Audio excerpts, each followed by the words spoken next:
예, 이번 주제는 임종석 실장을 상대로 말뚝박하냐? 소동이 어제 저녁에 있었습니다. 서울 중성동갑 더불어민주당 공처에서 배제된 임종석 전 실장의 어제 유세 현장의 발언, 그다음에 현장의 모습 화면으로 먼저 만나보시죠. 성동에 말뚝 박았습니까? 성동에 말뚝 박았어요? 아니 당신들 말이야 윤석열 정권에 싸움 한번 제대로 안 한 사람들이 다 나와가지고 뭐 민주당 얘기하고 있어. 당신이 전대 의장들 했던 사람들이면 그러면 돼? 당신들이 지금까지 싸움을 제대로 한 적 있냐고? 싸웠죠. 윤석열한테 싸움 제대로 했냐고? 민주당이기 때문에 싸웠던 거야. 잠깐만요. 네, 잠깐 이야기를 하겠습니다. 정말 여러 가지 우리 당의 상황이 참 정상적으로 가지를 않고 있다고 생각을 합니다. 저는 예, 유영찬 의원은 얘기를 하고 뒤에 임종석 전 실장은 지금 말리고 등등입니다. 자, 성동에 무슨 성동의 주인이 임종석 실장이냐? 윤 정권과는 싸워보지도 못하고 뭐 하는 짓이냐? 이러면서 얘기들이 많았는데 뭐 제명인의 마을에서는 속 시원하다. 이게 바닥 민심이다. 이런 비판의 글들이 엄청 올라오고 있습니다. 자, 이현종 의원님, 네. 이 보면 당내에서도 임종석 실장이 여기 어저께 어쨌든 공천 배제된 상태에서 여기 현장에 간 것에 대해서 굉장히 부글부글한다고 하더라고요. 그렇죠. 사실상 항명이라고 이야기를 예. 하는 것 같더라고요. 왜냐하면 이미 절차가 끝났습니다. 최고위원회에서 의결이 돼서 이미 그 지역에 이제 전현희 전 국민권위원장이 이제 전략공천 됐지 않습니까? 그렇죠. 그러니까 상황이 끝났음에도 불구하고 왕십리에 가서 저렇게 이제 퇴근 인사를 하고 오늘 또 계속 선거 운동을 지금 하고 있는 상황이거든요. 그래놓고 이제 재론을 요청을 했는데 이미 재논의 자체가 이미 끝나버린 상황이죠. 그러니까 절차상은 끝난 상황에서 정치적 지금 항의를 하고 있는데 그러니까 그 항의가 보면 지금 당장 어떤 공천을 다시 재론할 수 있는 그런 상황은 아닌 것 같습니다. 지금 임종석 전 실장이 노리는 것은 이 논쟁이 지금 오래당을 끌었잖아요. 예. 그러면서 사실상 임종석 실장이 얻은 게 있습니다. 그게 뭐냐면 자연스럽게 친문의 중심으로 서버렸어요. 지금 우리가 오랫동안 임종석 실장의 논의를 이렇게 함으로 인해서 그동안 사실은 은연자중하던 임종석 실장의 존재 자체가 굉장히 크게 부각된 면이 있어요. 그러니까 중심이 돼버렸어요. 그러니까 그런 것들을 임종석 실장도 저는 불리하지 않다고 봅니다. 결국은 본인이 지금 당내에 남아있겠다라는 여러 가지 아직 결정을 하지 않았지만 하는 이유도 이제 점점 지지층들을 결집시켜 나가는 거죠. 그러니까 제가 볼 때도 아마 어차피 공천 안 줄 거를 알고 있을 겁니다. 알고 있지만 지금부터 행동은 이제 공천이 문제가 아니라 실제로 당내에서 반 이재명 세력, 이 세력을 얼마만큼 똘똘 뭉치게 만드느냐. 그리고 그 중심에 본인이 서느냐. 그리고 이제 나머지 여타의 의원들을 뭉쳐내서 아까 말씀드렸던 민주연대라든지 무소속 연대라든지 이런 것들을 만들어서 뭔가 이제 민주당을 다시 탈환하기 위한. 예. 그거는 뭐냐면 이재명 대표가 이제 앞으로 재판이나 등등 선거 패배, 만약 선거에 패배했을 경우에 그 책임론이 나올 거 아니겠습니까? 그렇다면 지금 당내에 남아있지 않은 그 의견이 뭐냐면 기본적으로 이번 선거 패배할 수밖에 없다. 자, 그렇다면 그 책임을 누가 질 것이냐? 그 이재명 대표 책임을 물을 것이다. 그렇다면 그 공백에 있는 당 지도권을 누가 가질 것이냐. 8월 달에 전당대회가 있지 않겠습니까? 물론 선거 끝나고 나면 바로 아마 전당대회도 있을 가능성이 높은데 그런 것들을 겨냥해서 이미 이제 총선은 겨냥한 게 아니라 그 이후에 민주당의 당권을 겨냥해서 세력들을 결집해 나가는 저는 그 과정의 일환으로 지금 보고 있습니다. 예, 총선을 넘어서 그 이유를 보고 있는 정치적 행보다 이렇게 해석을 해주셨는데 자, 친문 세력도 지금 분화를 하고 있습니다. 누구는 윤석열 정부에 책임이 있고 누구는 또 윤석열 정부에서 같이 장관도 하고 또 여러 가지 좋은 직책에 있었는데도 불구하고 친명계로 갈아타고 자, 대표적인 사람이 누구일지 모르겠지만 선대위원장을 지금 선관위원장을 맡고 있는 박범계 의원의 목소리도 한번 들어보시죠. 과연 중성동을 해서 임종석 전 실장이 그 지역에서 국회의원을 한 것은 맞지만 연고가 있는 건 맞지만 그것은 상당히 오랜 기간 전의 일이고 반드시 이 지역 아니면 안 된다는 그것이 시대정신인가? 시대정신은 아니지 않습니까? 임종석 전 실장이 그 지역에 나오면 시대정신이 맞는 것이고 안 나오면 안 맞는 것이다. 이렇게 얘기할 수 없는 거잖아요. 예, 시대 정신을 얘기했었는데 김영준 의원 보시기에는 시대 정신 어제 정청래 의원은 이재명 대표를 향해 이제 시대 정신을 얘기하기도 했었던 걸로 기억을 하는데 어떠세요? 시대 정신이 임종석은 아니지 않느냐. 임종석 의원이 언제 시대 정신을 얘기한 적이 있습니까? 굳이 그런 적용을 할 이유가 없는 거고요. 시대 정신이 아니라 자기가 그동안에 갖고 왔던 애정을 가진 지역에 대한 사랑이라고도 표현할 수 있는 거고 또 본인이 얘기했듯이 이길 수 있는 선택. 지금 현재 그 동작의 이수진 의원이나 임종석 의원이 갖고 있는 감정은 뭐냐 하면 임종석 외에 과연 전현희가 임종석 의원보다 10% 이상의 말하자면 문학진 의원이 얘기했던 것처럼 20% 이상 나은 다른 사람이 와서 전략 공천이 됐다 그러면 수긍할 수 있지만 예. 실제적으로 당내에서 이런저런 돌리는 조사 내용에도 아마 임종석 의원을 뛰어넘을 수 있는 사람이 없을 겁니다. 그럼에도 불구하고 과연 명분이 있는 새로운 뭐 영입 인자가 오는 것도 아니고 전현희 전 의원이 왔을 때 그것이 시대 정신입니까? 지는 선거예요. 근데 이재명 측근만 이렇게 말하자면 배치시키는, 지더라도 배치시키는 게 시대 정신입니까? 저는 그건 아니라고 봅니다. 지금 전현희 의원이 종로 쪽에 사무실도 정리가 안 돼가지고 네. 여기 와서 뭐 운동도 지금 못 하고 있는 실정에 또 임종석 전 실장이 아직도 비켜주지 않으니까 네. 굉장히 껄끄러운 상황이 연출되고 있다. 선거 운동에서 말하면 윤희석 의원을 차분하게 하기 시작하는데 저런 분위기 속에서 전현희 의원이 제대로 선거 운동이나 할 수 있겠습니까? 예. 그리고 뭐 전현희 의원이 어디 출신입니까? 경남 출신입니다. 그러니까 전체적으로 봤을 때 차라리 추미애 의원은 한양대학교 출신이라고 하는 명분이라도 있어요. 예. 정합성이 안 맞는 거예요. 그러니까 더 반발이 큰 거예요.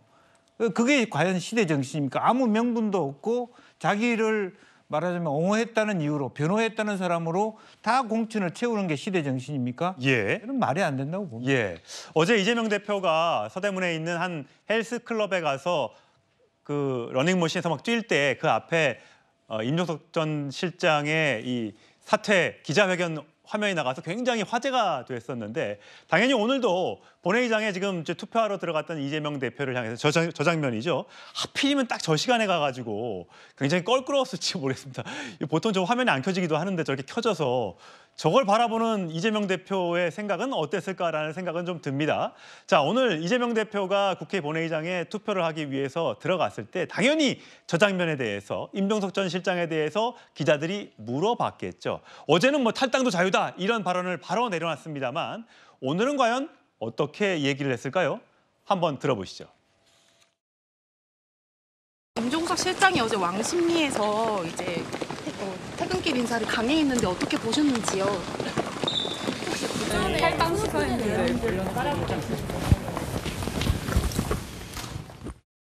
임 실장이 탈당은 하지 않을 것으로 전 알고 있습니다. 평생을 민주당에서 같이 했던 사람이기 때문에 저도 의사를 물어봤고 그랬더니 본인도 탈당하지는 않겠다. 다만 이 과정과 프로세스는 밟겠다 이런 말씀을 하시더라고요.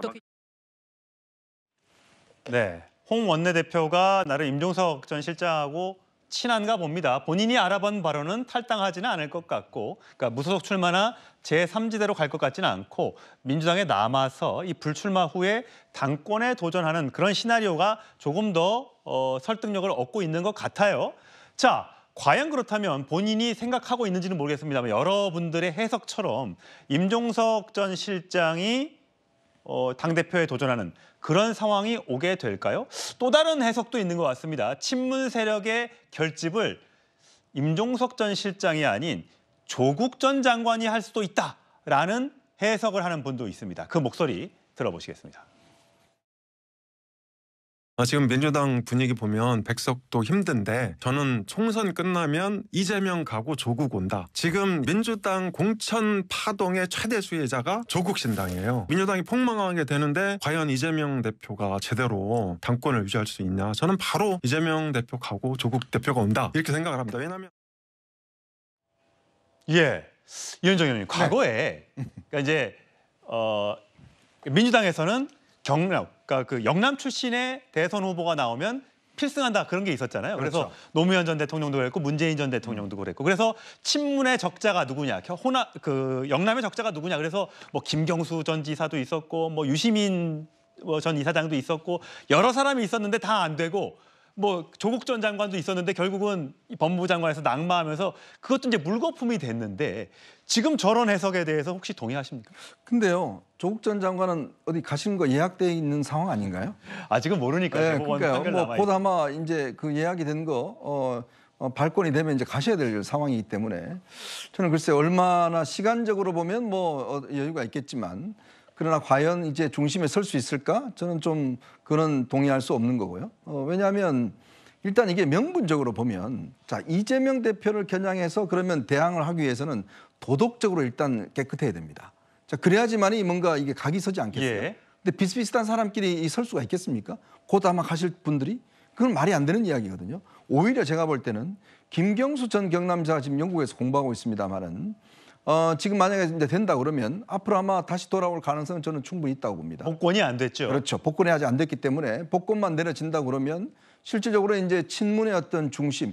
지금 이 싸움은요. 제가 볼 때는 그동안 김대중, 노무현, 문재인으로 이어지는 이 운동권 주류 세력이 가지고 있었던 기득권.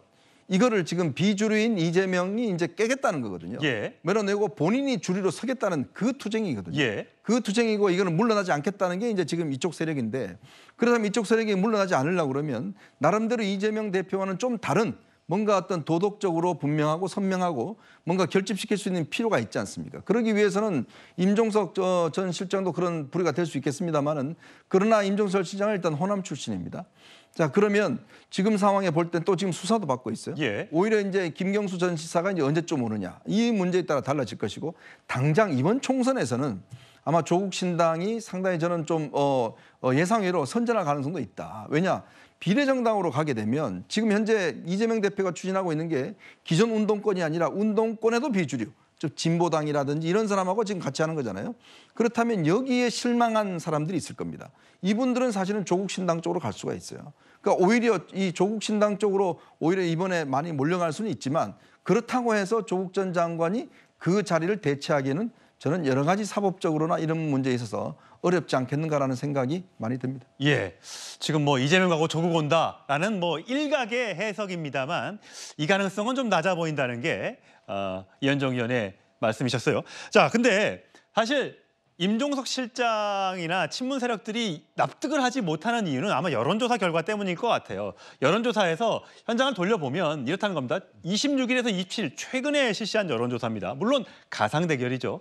임종석 전 실장이 공천을 받았을 경우에 윤희숙 국민의힘 후보와 가상 대결을 붙여보면 45대 35.1, 10%포인트 가까이 임종석 실장이 이기는 걸로 나와요. 그러면 본인이 이기는 걸로 이렇게 나오는데 왜 나를 빼느냐? 지금 여기에 대한 지금 반발인 거죠, 설 변호사님? 그러니까 아까도 말씀드렸지만은 이재명 대표가 어제 말씀하신 내용 중에 경기에 질 것 같으니까 저러는 거 아니냐.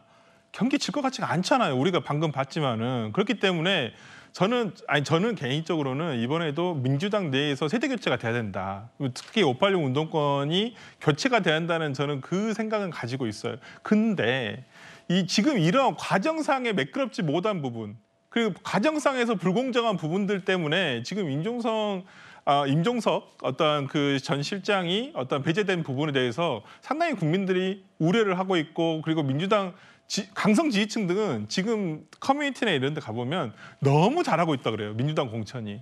진짜 너무 이렇게 가야 된다라고 하고 있거든요. 근데 지금 최근 어떤 여론조사 같은 것들 보면 그렇지가 않아요. 국민들이 바라보는 시선은 좀 다르거든요. 저는 그렇다고 한다면 지금의 어떤 민주당이 어저께 민주당이 보이고 있는 공천 배제 이것이 정말 이재명 대표의 대항마가 될 수 있는 정적 제거 외에는 달리 설명이 안 됩니다. 그러니까 지금 임종석 실장이 뭔가 착각을 하고 계시는 부분이 뭐냐면 내가 이 총선이 만약에 이재명 대표가 실패해서 총선에 책임 묻고 물러난다고 한다면 내가 당권을 차지할 수 있을 것이야. 우리 친문 세력이 할 것이야. 절대 그럴 수가 없어요. 지금의 민주당 시스템은 바뀌었습니다. 그리고 지금의 민주당 당원 구성들을 봤을 때 이재명 대표가 연임을 원한다고 한다면 연임이 되는 상황이에요. 어떤 상황에서든. 지금의 임종석 실장이 예를 들어서 간다고 하더라도 절대 임종석 실장이 당권을 가져갈 수 없는 구조가 돼 있어요. 근데 이걸 지금 간과하고 있어요. 그런 것들을 모르는 채가 나는 당권 될 수 있을 거야. 도전하면 될 수도 있어. 라고 지금 희망 회로를 돌리고 계시는데요. 절대 안 됩니다. 그렇다고 한다면 임종석 실장도 잘 생각을 해보셔야 될 거예요. 이번 총선에서 어떠한 모습을 보일 것인지. 임종석 실장에게는 이 총선 이유는 없습니다. 예. 사실 뭐 공천 작업은 어떤 뭐 정치적 결단이 마찬가지지만 기회는 평등해야 되고 과정은 공정해야 되고 또 결과에 승복할 수 있어야 되는데 현재 민주당에서 벌어지고 있는 공천 작업들에 둘러싼 이 불협화음을 봤을 때 그렇게 돌아가고 있지 않다라고 보는 분들이 제법 있는 모양입니다.